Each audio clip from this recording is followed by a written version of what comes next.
America ও ইসরায়েলের মধ্যকার ঐতিহাসিক বন্ধুত্বে এখন স্পষ্ট ফাটল ধরতে শুরু করেছে। প্রতিটি বড় সংকটের পর ওয়াশিংটন থেকে জেরুজালেমকে চিরচেনা আশ্বাস দেয়া হলেও পর্দার আড়ালের বাস্তবতা এখন সম্পূর্ণ ভিন্ন। ওয়াশিংটনের পক্ষ থেকে ইসরায়েলের জন্য নিরাপত্তার যে অটুট প্রতিশ্রুতি তা কেবলই আনুষ্ঠানিক সান্ত্বনা। আমেরিকার প্রকৃত নীতি ও বাস্তব কাজের সাথে ইসরায়েলের দূরত্ব এখন দিন দিন আরও বাড়ছে।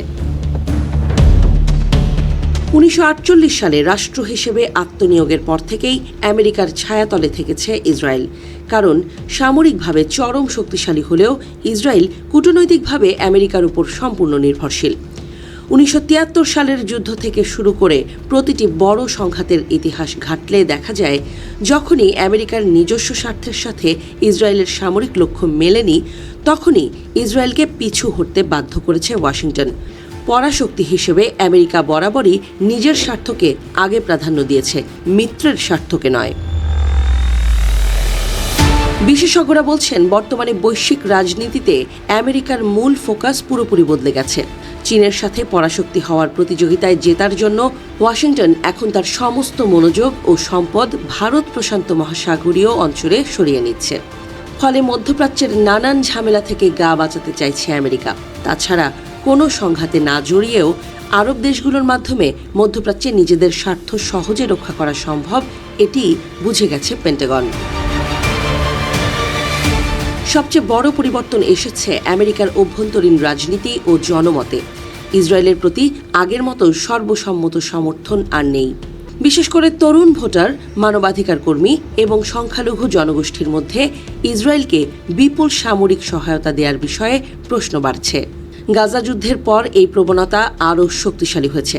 ফলে ডেমোক্র্যাট ও রিপাবলিকান দুই দলের মধ্যেই ইসরায়েল প্রশ্নে আগের ঐক্য দুর্বল হতে শুরু করেছে। বর্তমানে প্রতি বছর ইসরায়েলকে প্রায় $3.8 বিলিয়ন সামরিক সহায়তা দেয় আমেরিকা। তবে 2028 সালের পর এই সহায়তা কাঠামো নতুন করে আলোচনার মুখে পড়বে। তখন মার্কিন রাজনীতির পরিবর্তিত বাস্তবতা ইসরায়েলের জন্য নতুন চ্যালেঞ্জ তৈরি করতে পারে বলে ধারণা করা হচ্ছে। তবে এর অর্থ এই নয় যে ইসরায়েলকে একেবারে ছেড়ে দিচ্ছে আমেরিকা। দুই দেশের সামরিক, গোয়েন্দা ও কূটনৈতিক সম্পর্ক এখনও অত্যন্ত শক্তিশালী। কিন্তু বাস্তবতা হলো, ইসরায়েলের সব পরিস্থিতিতে নিঃশর্ত রক্ষা কবচ হিসেবে আর পাশে নাও থাকতে পারে আমেরিকা। এ কারণেই বিশ্লেষকরা মনে করছেন, ভবিষ্যতের কথা চিন্তা করে ইসরায়েলকে এখন থেকেই বিকল্প কৌশল নিতে ভাবতে হবে। আঞ্চলিক সম্পর্ক জোরদার করা, সামরিক স্বনির্ভরতা বৃদ্ধি করা এবং এককভাবে আমেরিকার উপর নির্ভরতা কমানো হতে পারে জেরুজালেমের সামনে সবচেয়ে বড় কৌশলগত চ্যালেঞ্জ। নয়তো শক্তিশালী ইরানের সামনে মরুভূমির ধুলির মতো ইসরায়েল উড়ে যেতে পারে বলেও মনে করছেন বিশেষজ্ঞরা।